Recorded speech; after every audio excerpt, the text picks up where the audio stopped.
Prince once upon a time in Dhaka. প্রিন্সের হুকুমে এটা শাকিব খানের ক্যারিয়ারের সবচেয়ে বাজে সিনেমা। সিনেমাটার ডিরেক্টর আবু হায়াত মাহমুদ সে জানে না একটা সিনেমা কিভাবে বানাতে হয়। প্রিন্স সিনেমাটা করা শাকিব খানের একদমই উচিত হয় নাই। জি হ্যাঁ, এরকমই কিছু মন্তব্য আমরা সোশ্যাল মিডিয়ার মধ্যে অসংখ্য মানুষকে এখন করতে দেখতে পাচ্ছি। তো প্রিন্স সিনেমাটা কি আসলে খারাপ সিনেমা ছিল? প্রিন্স সিনেমার আইডিয়াটা কি অতটাও খারাপ ছিল?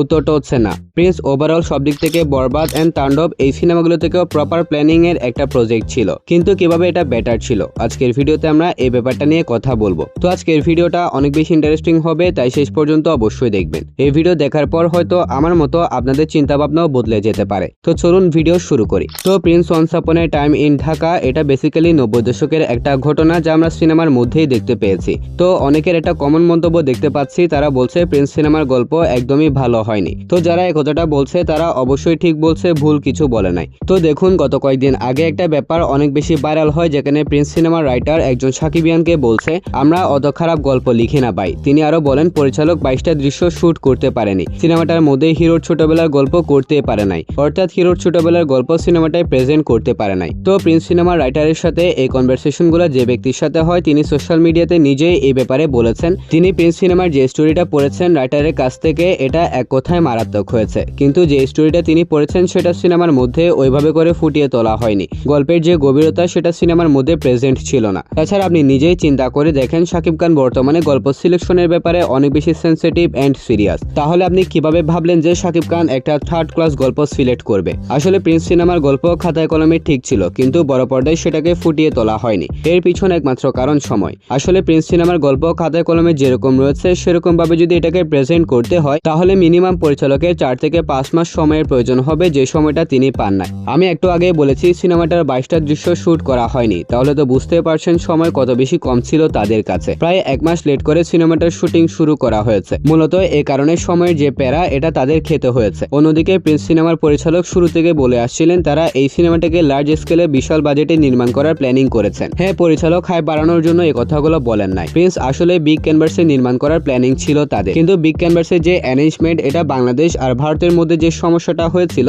সেটার কারণে প্রপার এক্সিকিউট করা হয়নি। ভারতের রামোজি ফিল্ম সিটিতে সিনেমাটার শুটিং শুরু হওয়ার কথা ছিল, কিন্তু হয়নি। উল্টো শ্রীলঙ্কাতে শুটিং করতে গিয়ে মেকারদের আরো বাড়তি ঝামেলাতে পড়তে হয়েছিল। সো ওভারঅল প্রিন্স সিনেমার গল্প এন্ড মেকিং প্রেজেন্টেশনের জন্য যে প্ল্যানিংটা মেকাররা শুরু থেকে ফলো করে আসছিল সেটাকে তারা ওইভাবে করে এক্সিকিউট করতে পারে নাই, যার কারণে সম্পূর্ণ ব্যাপারটা অনেক বেশি যোগাখিচুড়ি টাইপের হয়ে গিয়েছে। তাছাড়া প্রিন্স সিনেমার গল্প প্রেজেন্টেশন সবকিছুই মেকাররা বরবাদ এন্ড তাণ্ডবের থেকেও বিগ স্কেলে প্ল্যানিং করেছিল, কিন্তু আফসোস তাদের ভাগ্যটা তাদের সহায় ছিল না। তাছাড়া আপনারাই দেখুন সাউথ ইন্ডিয়ান সিনেমাগুলো এত বেশি প্রপার এন্ড বেস্ট হয় কেন? এর পিছনে একমাত্র কারণ তারা সিনেমাগুলোকে যেভাবে করে চিন্তা করে তারা শেষ পর্যন্ত সিনেমাগুলোকে ওইভাবে করে শুট করতে সক্ষম হয়। যেমন বাহুবলী এই সিনেমাটা বানাতে এস রাজামৌলি সময় নিয়েছিলেন 5 বছর। পুষ্পা 2 এই সিনেমা বানাতে সুকুমার সময় নিয়েছিলেন প্রায় 3 বছর। টক্সিক এই সিনেমা বানাতে মেকাররা সময় নিয়েছে প্রায় 4 বছর। তো কি বুঝলেন? একটা সিনেমা যত বেশি সময় নিয়ে নির্মাণ করা হবে সেই সিনেমা তত বেশি পারফেক্ট হবে। তাহলে তো শেষ কথা বুঝতে পারছেন, প্রিন্স সিনেমার যে অবস্থাটা আমরা দেখতে পাচ্ছি এর পিছনে একমাত্র কারণ হচ্ছে সময়। বাকি সিনেমাটা বানাতে শাকিব খান, ডিরেক্টর, প্রডিউসার সবাই নিজেদের সর্বোচ্চ চেষ্টাটা দিয়েছেন। আর হ্যাঁ, আমাদের আরো একটা অভিযোগ ছিল প্রিন্স সিনেমার প্রমোশন।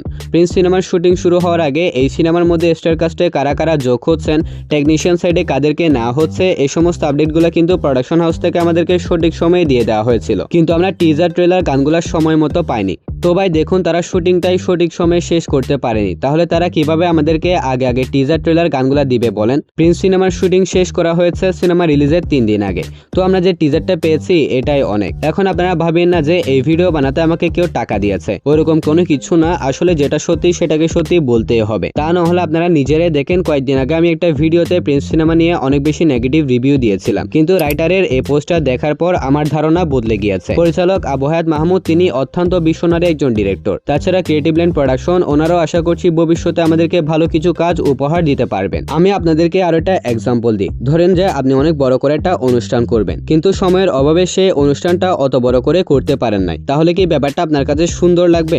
উত্তরটা হবে অবশ্যই না। ঠিক এই ব্যাপারটাই প্রিন্স সিনেমার সাথে হয়েছে। তো প্রিন্স সিনেমার মেকাররা অলরেডি সিনেমাটার মধ্যে হিন্ট দিয়ে দিয়েছেন প্রিন্স 2 ভবিষ্যতে আসবে, আর আমি চাইবো মেগাস্টার শাকিব খান এই সিনেমা করুক। যদিও আমি কয়েকদিন আগে একটা ভিডিওতে বলেছিলাম শাকিব খানের এই সিনেমাটা করা একদমই উচিত হবে না। কিন্তু এখন বলছি, এ পরিচালককে আরো একটা সুযোগ দেওয়া দরকার। পরবর্তী সময়ে ভালো প্রিপারেশনের সাথে যদি প্রিন্স 2 নির্মাণ করা হয়, তাহলে নিঃসন্দেহে এই সিনেমাটা ব্লাস্ট টাইপের কিছু একটা হবে। সো গাইস, এগুলো ছিল আমার মতামত। যদি আপনার কোনো মতামত এই ব্যাপারে থাকে তাহলে অবশ্যই সেটা কমেন্টে শেয়ার করবেন। তাছাড়া ভিডিওটা ছিল এতটুকু পর্যন্তই। ভালো লাগলে ভিডিওতে লাইক আর চ্যানেলটা সাবস্ক্রাইব করতে ভুলবেন না। তাহলে দেখা হবে পরবর্তী আরো একটি ভিডিওতে। ততক্ষণ ভালো থাকবেন, সুস্থ থাকবেন, টেক কেয়ার, আল্লাহ হাফেজ।